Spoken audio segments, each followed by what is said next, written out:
warahmatullahi wabarakatuh. Bagaimana kabarnya hari ini? Ya, semoga Anda semua sehat selalu ya, dan selalu ada dalam lindungan Allah Subhanahu wa taala. Amin. Nah, di video pembelajaran kali ini kita akan belajar tentang sistem ekskresi. Apakah ada yang sudah mendengar ataupun tahu apa itu sistem ekskresi? Baik. Biar lebih tahu, silahkan Anda terus amati atau silahkan Anda terus dengarkan video pembelajaran kali ini. Gini, analoginya gini deh. Ketika Anda membeli makanan dan disimpan di dalam kulkas, lalu makanan itu lupa, belum Anda makan selama berbulan-bulan, dan ternyata makanan yang Anda simpan di dalam kulkas itu busuk. Nah, kira-kira makanan yang sudah membusuk itu apakah Anda terus simpan di dalam kulkas atau harus dibuang? Nah, pastinya harus dibuang ya. Kalau misalnya tidak dibuang, nanti makanan yang busuk ini dapat mempengaruhi makanan-makanan lain yang ada di dalamnya. Atau analogi lainnya kayak gini deh. Ketika Anda bernafas, otomatis Anda menghirup oksigen dan mengeluarkan karbon dioksida. Coba, dalam 10 menit saja, Anda tahan nafas Anda dan berusaha tidak mengeluarkan karbon dioksida. Apa yang akan terjadi? Nah, yang akan terjadi adalah karbon dioksida yang harusnya dikeluarkan oleh tubuh karena Anda tahan, atau misalnya tadi tahannya 1 menit, itu ketika terus menumpuk akan menjadi racun bagi tubuh kita. Jadi harus dibuang ya. Nah, hubungannya dengan sistem ekskresi apa? Nah, di sini ada 2 istilah ya yang harus Anda tahu terlebih dahulu. Ada ekskresi dan ada juga sekresi. Nah, bedanya apa ya? Kalau misalnya ekskresi adalah pengeluaran zat-zat sisa metabolisme yang sudah tidak digunakan lagi oleh tubuh. Nah, di sini kata kuncinya adalah sisa metabolisme dan tidak digunakan lagi. Nah, berarti tadi kan kita udah tahu analoginya kayak sampah, ya. Jadi kalau misalnya ekskresi dalam tubuh kita, sampah itu berupa zat-zat hasil dari sisa metabolisme yang sudah tidak digunakan lagi oleh tubuh ya. Nah, terus kalau sekresi apa? Sama, sekresi juga pengeluaran, tapi pengeluaran zat yang masih dibutuhkan oleh tubuh. Nah, jadi di sini kita dapat melihat ya perbedaan dari ekskresi dan sekresi, di mana kalau ekskresi itu sudah tidak digunakan lagi oleh tubuh, sedangkan sekresi masih dibutuhkan oleh tubuh ya. Contohnya itu seperti hormon. Nah, sudah paham sampai sini? Baik, kalau sudah paham kita lanjutkan. Nah, sekarang kira-kira fungsi dari sistem ekskresi ini apa ya? Kan tadi kita udah tahu bahwa sistem ekskresi ini merupakan pengeluaran zat-zat sisa metabolisme yang sudah tidak digunakan lagi oleh tubuh. Nah, adapun fungsinya seperti berikut, yaitu untuk mempertahankan homeostatis. Ya, nanti kita akan jelaskan ya apa yang dimaksud dengan homeostatis. Lalu selanjutnya, nah ini melindungi tubuh dari racun ya. Jadi kalau misalnya tidak dikeluarkan, nanti lama-kelamaan si sampah-sampah itu akan terus menumpuk dan akhirnya akan menjadi racun. Nah, kalau misalnya racun ini terus berada di dalam tubuh kita, nah itu takut menjadi penyebab apa? Rusaknya sistem-sistem organ kita yang lainnya ya. Nah, selanjutnya yaitu untuk membantu mempertahankan suhu tubuh dan menurunkan kadar zat metabolisme ya. Nah, kita lanjutkan ya. Nah, kira-kira organ penyusun sistem ekskresi itu apa aja?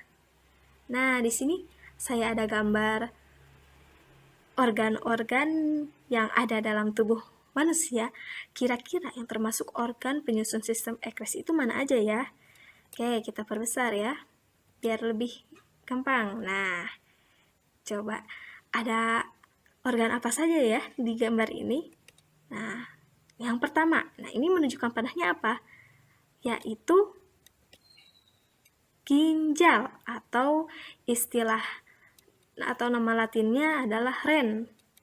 Nah, ginjal ini merupakan organ utama pada sistem ekskresi. Kalau misalnya Anda mencari literatur di internet ataupun di buku-buku luar misalnya, kebanyakan memang ada yang memasukkan atau menyebut sistem ekskresi ini sebagai sistem urinaria.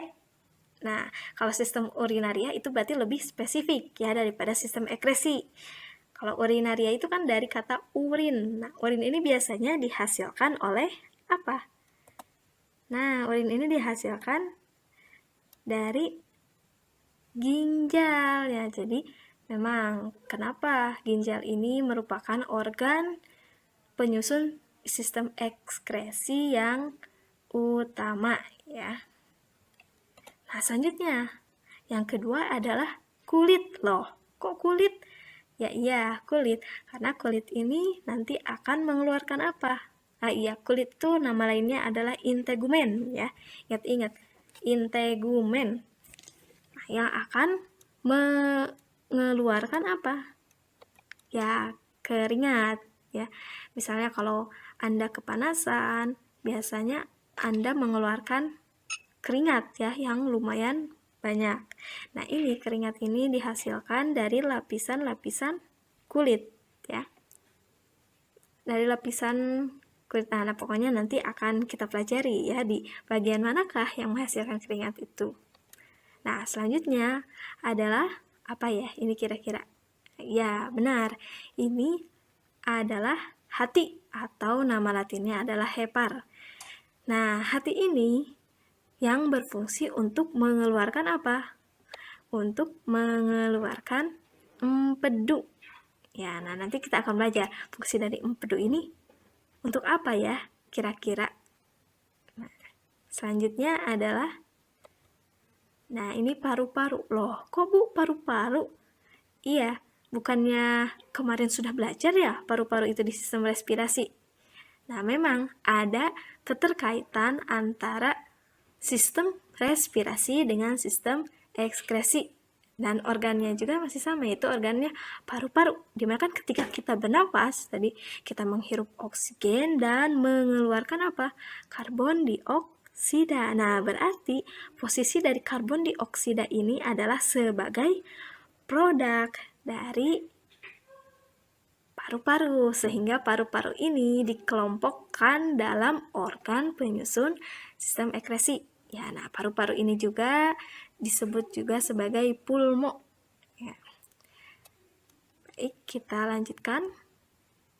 Kalau misalnya ada yang ingin tanyakan, silahkan Anda tulis di dalam kertas ataupun di dalam buku. Nanti kita akan bahas di pertemuan di kelas ya. Oke, selanjutnya. Nah, ada yang bisa menebak kira-kira organ pada gambar ini organ apa ya? Ya, ini adalah organ ginjal. Ya, ginjal pada manusia. Di mana ginjal pada manusia ini terdapat satu pasang atau dua buah. Dan letaknya itu di abdomen posterior, tepatnya di belakang rongga perut sekitar pinggang yang menempel pada dinding dorsal kiri dan kanan tulang belakang. Nah, dari posisinya, ginjal sebelah kiri ini dia lebih tinggi daripada ginjal sebelah kanan. Karena di atas bagian ginjal sebelah kanan ini terdapat organ hati. Makanya ginjal sebelah kanan ini dia posisinya lebih rendah ya. Nah, selain itu pada ginjal terdapat saluran pembuluh darah, di mana di sini itu ada yang dinamakan dengan ada, nah ini, ada pembuluh darah nadi atau disebut sebagai arteri. Ya kan, fungsi arteri itu untuk membawa oksigen.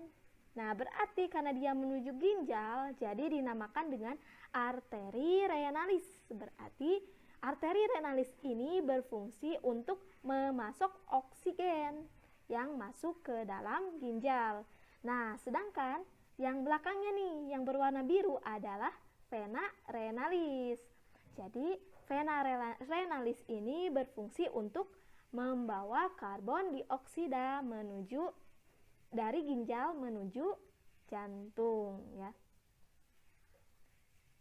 Nah, sekarang kalau misalnya ginjal kita potong nih menjadi dua, bentuknya seperti ini, di mana di dalam ginjal ini terdiri dari 3 lapisan, ya.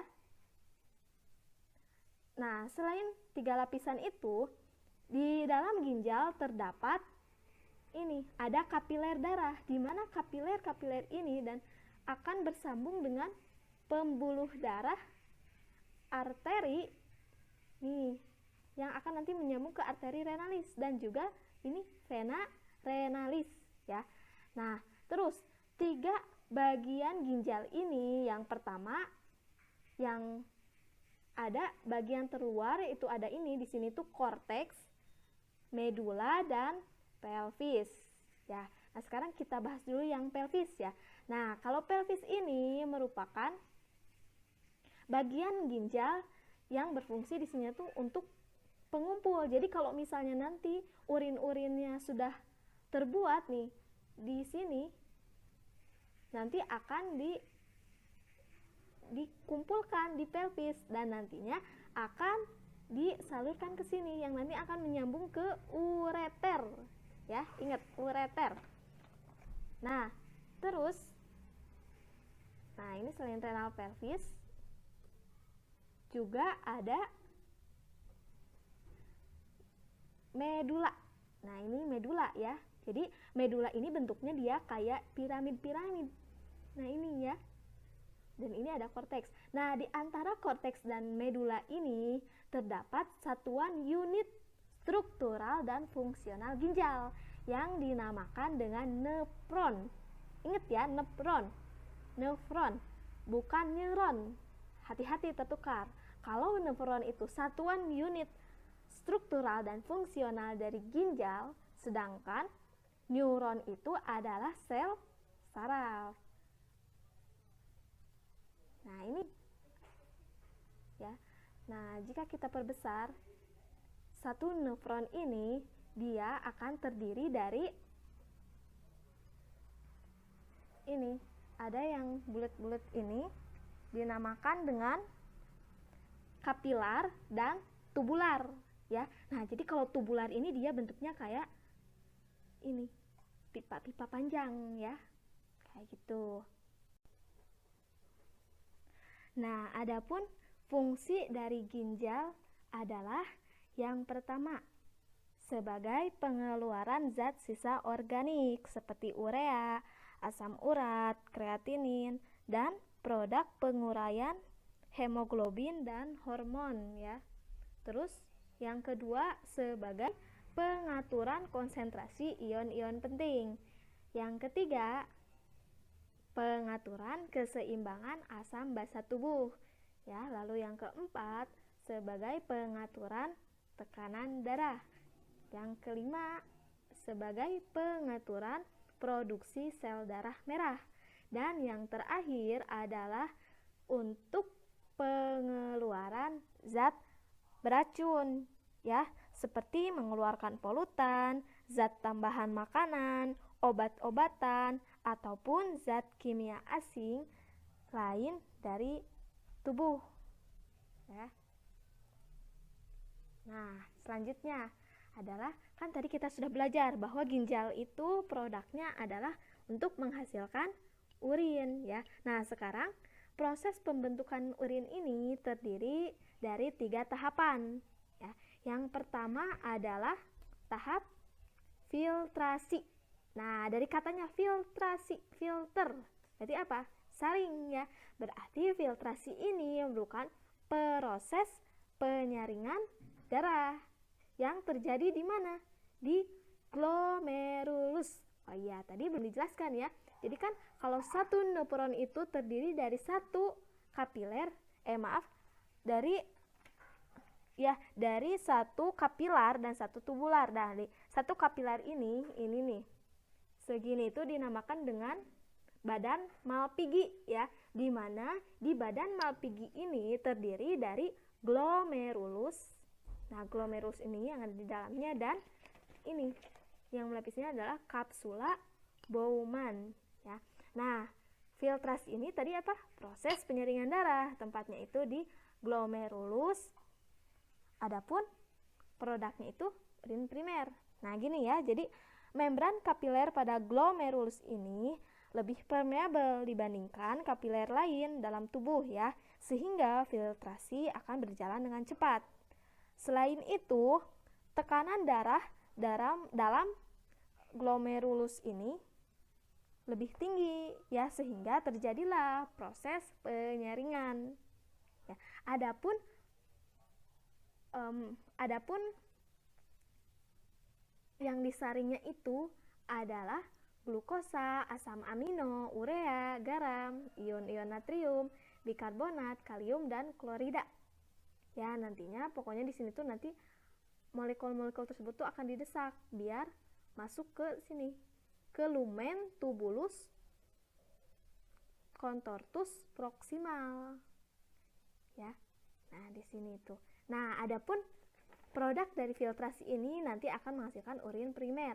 Oh, dan satu lagi, bahwa sel darah merah dan protein itu tidak akan terfilter di glomerulus. Kenapa? Contohnya deh, protein. Karena protein ini molekulnya lebih besar, akhirnya dia tertahan di sini dan tidak tersaring ke sini ya. Lalu tahapan yang kedua adalah reabsorpsi. Nah, dari katanya ini ada re dan absorb. Di mana absorb ini merupakan penyaringan dan re ini kembali. Berarti reabsorpsi ini adalah proses penyaringan kembali. Ya, nah, tempatnya itu di tubulus contortus proximal atau TKP. Ya. Nah, jadi kan tadi urin primer filtrat glomerulus yang dihasilkan dari tahap filtrasi ini nanti akan menuju lumen tubulus ya, dimana yang pertama adalah ke tubulus contortus proximal, dan di sini nanti akan terjadi proses penyerapan kembali zat-zat yang masih dibutuhkan oleh tubuh. Nah, yang disaring itu apa aja? Yang diserap itu apa aja? Yaitu seperti air, glukosa, asam amino, vitamin, dan berbagai jenis ion. Nah, jadi ini tuh masih dibutuhkan oleh tubuh, jadi harus diserap kembali. Nah, di dalam TKP juga di sini tuh terdapat ada mikropili ya. Nah, adapun produk dari reabsorpsi ini adalah menghasilkan urin sekunder. Ya. Nah, fungsi dari reabsorpsi ini sebenarnya untuk mempertahankan komposisi air serta garam dalam cairan tubuh ya. Nah, jadi yang nantinya akan diteruskan di sini kan tadi ini sebagian ada air, glukosa, asam amino, vitamin, dan berbagai jenis ion akan diserap lagi. Nah, lalu yang akan dibuat menjadi urin apa dong? Tadi kasusnya ada urea, terus ada garam-garam ya. Nah, nantinya akan dilanjutkan ke tahapan selanjutnya ya. Nah, volume urin sekunder ini sebenarnya lebih sedikit daripada urin primer. Nah, gitu ya. Nah, lalu dari tubulus contortus proximal nanti akan dilanjutkan ke lengkung Henle ya. Nah, di mana di lengkung Henle ini akan terjadi proses reabsorpsi bahan-bahan yang masih berguna ya, terutama ion-ion natrium. Nah, gitu ya. Nah, proses selanjutnya ya, tahapan yang ketiga yaitu augmentasi. atau penambahan zat-zat yang sudah tidak berguna lagi bagi tubuh. Berarti di tahapan audisi ini sudah tidak ada lagi zat yang dibutuhkan oleh tubuh. Jadi semuanya harus dibuang yang sudah tidak berguna itu. Nah, adapun tempatnya itu adalah di tubulus. Maaf, itu harusnya di sini nih. Harusnya di tubulus contortus distal ya tempatnya itu, atau di TKD. Nah, di sini sehingga nanti produknya akan menghasilkan urin sesungguhnya, di mana urin sesungguhnya ini nanti ada air, urea, garam-garam, ada NaCl dan lain-lain. Nah, nanti urin sesungguhnya ini atau urin yang sering kita keluarkan ya, jadi itu memang sudah dalam bentuk sesungguhnya. Jadi kan kalau tadi urin primer itu dia bentuknya masih berupa darah ya. Sedangkan kalau di augmentasi ini sudah terbentuk urin sesungguhnya. Nah, urin-urin ini nanti akan dilanjutkan ke tubulus collectivus. Nah, kolektif berarti dikumpulkan ya urin-urin tersebut di tubulus collectivus. Nah, urin-urin tersebut nah di tubulus collectivus ini nanti akan terkumpul lagi di pelvis ya. Nanti di pelvis akan disalurkan lagi ke tubulus ke ureter ya. Nah, kita lihat di sini. Nah, lihat di sini ya kan. Nah, nanti ini kan ureter ya. Nah, ureter ini adalah saluran yang menghubungkan ginjal dengan kantung kemih, atau nama latinnya adalah vesica urinaria. Ya, ingat jangan ketukar antara ureter dan uretra. Kalau ureter itu yang menghubungkan ginjal, saluran yang menghubungkan ginjal dengan kantung kemih, sedangkan uretra ini nih dari kantung kemih. Nah, ini. Kalau uretra itu dari kantung kemih ke lubang pembuangan ya. Nah, di sini ada kantung kemih. Nah, nanti urin yang sudah dikeluarkan dari ginjal nih akan masuk ke kantung kemih. Nah, selanjutnya adalah karakteristik dari urin. Nah, ya.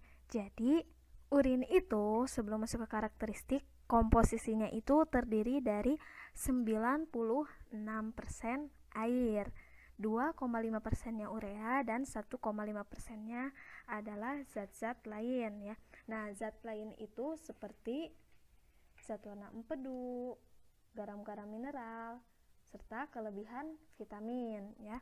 Nah, untuk melihat karakteristik dari urin, yang pertama dilihat dari warnanya. Jadi kalau misalnya urin yang encer, warnanya itu akan kuning pucat.